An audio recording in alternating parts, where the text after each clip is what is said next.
بسم اللہ الرحمن الرحیم۔ السلام علیکم یورس۔ غزوہ بدر میں ابو جہل کے قتل ہو جانے کے بعد قریش کی سرداری ابو سفیان نے سنبھال لی۔ فتح مکہ تک تمام مارکوں میں وہ قریش کی کمان کرتے رہے، لیکن فتح مکہ کے بعد وہ مسلمان ہو گئے تھے۔ مسلمان ہونے کے بعد حضرت ابو سفیان رضی اللہ عنہ اپنے دور جاہلیت کے واقعات سنایا کرتے تھے۔ انہی میں سے ایک واقعہ حضرت عبداللہ بن عباس رضی اللہ عنہ نے ان سے روایت کیا ہے، اور امام بخاری نے صحیح بخاری کے پہلے باب میں اسے نقل کیا ہے۔ یہ اس دور کی بات ہے جب جناب نبی اکرم صلی اللہ علیہ وسلم اور قریش مکہ کے درمیان حدیبیہ میں 10 سال تک آپس میں جنگ نہ کرنے کا معاہدہ ہو چکا تھا، اور عارضی مصالحت کے اس دور میں نبی اکرم صلی اللہ علیہ وسلم مختلف علاقوں کے حکمرانوں اور بادشاہوں کو اسلام کی دعوت کے خطوط بھجوا رہے تھے۔ رسول اکرم صلی اللہ علیہ وسلم نے اس وقت کی ایک بڑی بلکہ سب سے بڑی سلطنت رومن امپائر کے حکمران ہرقل کو بھی، جو کیسر روم کہلاتا تھا، دعوت اسلام کا خط بھجوایا۔ یہ خط حضرت دحیہ کلبی رضی اللہ عنہ لے کر گئے۔ شام اس دور میں رومی سلطنت کا حصہ تھا، اور کیسر روم شام کے دورے پر ایلیا میں آیا ہوا تھا۔ جناب ابو سفیان رضی اللہ عنہ بھی اس ایک تجارتی قافلے کے ساتھ وہیں قیام پذیر تھے۔ حضرت صلی اللہ علیہ وسلم کا ہرقل کے نام خط لے کر حضرت دحیہ کلبی وہاں پہنچے۔ ہرقل کو اطلاع دی گئی کہ حجاز سے ایک قاصد آیا ہوا ہے، جو نئے نبی محمد صلی اللہ علیہ وسلم کا خط اسے پیش کرنا چاہتا ہے۔ ہرقل نے خط وصول کرنے سے قبل حضور صلی اللہ علیہ وسلم کے بارے میں معلومات حاصل کرنا ضروری سمجھا، اور اپنے اہلکاروں سے کہا کہ ان کے علاقے سے اگر کچھ لوگ یہاں آئے ہوں تو انہیں میرے پاس لایا جائے، تاکہ میں ان سے اس نئے نبی کے بارے میں دریافت کر سکوں۔ سرکاری کرندوں نے جناب ابو سفیان رضی اللہ عنہ کو ڈھونڈ نکالا اور انہیں کیسر روم کے دربار میں پیش کر دیا۔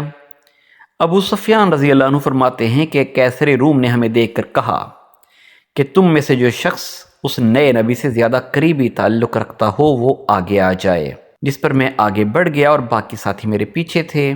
کیسر نے مجھ سے کہا، میں تم سے کچھ سوالات کروں گا، ان کے صحیح جواب دینا، اور میرے ساتھیوں سے کہا اگر یہ کسی سوال کے جواب میں غلطی کرے تو تم اسے ٹوک دینا۔ اس کے بعد کیسر روم نے سوالات کیے جنہیں ترتیب وار پیش کیا جا رہا ہے۔ کیسر: اس شخص کا خاندان اور نسب کیا ہے؟ ابو سفیان: وہ معزز ترین خاندان سے ہے۔ کیسر: اس خاندان میں پہلے کوئی بادشاہ گزرا؟ ابو سفیان: نہیں۔ کیسر: اس کے خاندان میں پہلے کسی نے نبوت کا دعویٰ کیا؟ ابو سفیان: نہیں۔ کیسر: اس کے پیروکار کمزور لوگ ہیں یا خوشحال؟ ابو سفیان: کمزور لوگ زیادہ ہیں۔ کیسر: ان کی تعداد بڑھ رہی ہے یا کم ہو رہی ہے؟ ابو سفیان: دن بدن بڑھ رہی ہے۔ کیسر: کوئی شخص اس پر ایمان لانے کے بعد مرتد ہوا؟ ابو سفیان: نہیں۔ کیسر: تمہیں اس شخص پر کچھ جھوٹ کا شک گزرا؟ ابو سفیان: نہیں۔ کیسر: کبھی کسی معاہدے سے اس نے غداری کی؟ ابو سفیان: ہم اس وقت معاہدہ کے دور سے گزر رہے ہیں، دیکھیں کیا کرتا ہے۔ کیسر: تمہاری کبھی جنگ بھی ہوئی اور کیا نتیجہ نکلا؟ ابو سفیان: متعدد جنگیں ہوئیں، کبھی وہ جیتا کبھی ہم۔ کیسر: اس کی تعلیمات کیا ہیں؟ ابو سفیان: وہ کہتا ہے کہ ایک اللہ کی بندگی کرو، تمہارے باپ دادا نے جو بت بنا رکھے ہیں انہیں چھوڑ دو۔ اس کے ساتھ وہ کہتا ہے کہ نماز پڑھو، سچائی اختیار کرو، پاک دامن رہو، صلہ رحمی کرو، امانت ادا کرو اور وعدہ پورا کرو۔ اس پر کیسر روم نے اپنے سوالات پر عمومی تبصرہ کیا کہ اگر اس کے خاندان میں پہلے کوئی نبی یا بادشاہ گزرا ہوتا تو میں سمجھتا کہ یہ صاحب اس کی نقل کر رہے ہیں اور اس طریقہ سے بادشاہت دوبارہ حاصل کرنا چاہتے ہیں۔ باقی باتیں جتنی بتائی گئی ہیں وہ انبیاء ہی کی شیان شان ہیں، ان کا تعلق شریف اور معزز خاندانوں سے ہوتا ہے، ان پر ایمان لانے والا کوئی شخص انہیں چھوڑنے کے لیے تیار نہیں ہوتا۔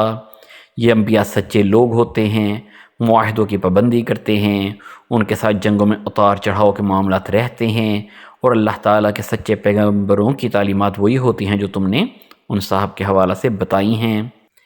اس تبصرہ کے بعد کیسر روم نے کہا کہ میرے سوالات کے جواب میں جو کچھ تم نے کہا ہے، اگر یہ سب اسی طرح ہے تو یہ شخص میرے ان قدموں کی جگہ کا مالک ہو کر رہے گا، اور اگر میرے بس میں ہو تو میں ان صاحب کی خدمت میں حاضر ہو کر ان کے پاؤں خود اپنے ہاتھوں سے دھوؤں۔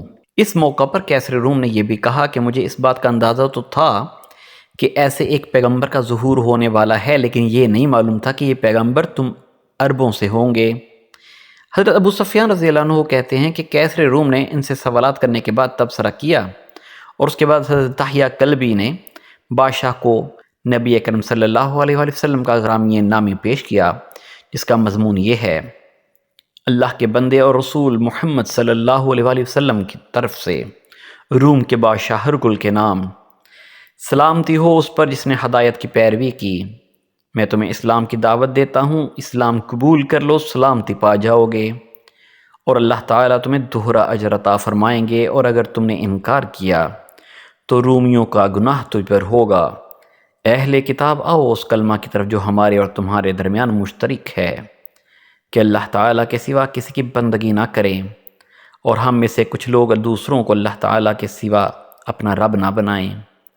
پس اگر وہ اہل کتاب اعراض کریں تو تم کہہ دو ہم تو اس بات کو قبول کرنے والے ہیں۔ حضرت ابو سفیان رضی اللہ عنہ کہتے ہیں کہ کیسر روم کی یہ باتیں سن کر دربار میں ہر طرف شور مچ گیا اور مختلف اطراف سے آوازیں بلند ہونے لگیں، جس پر ہمیں دربار سے نکال کر دروازے بند کر دیے گئے۔ میں نے باہر آتے ہی اپنے ساتھیوں سے کہا کہ بات تو پوری ہونے لگی ہے، رومیوں کو بادشاہ بھی اس سے خوف کھاتا ہے۔ اس کے بعد میرے ذہن میں یہ بات بیٹھ گئی کہ اب اسلام کا غلبہ ہو کر رہے گا، حتیٰ کہ اسلام میرے دل میں داخل ہو گیا اور میں نے بالآخر اسلام قبول کر لیا۔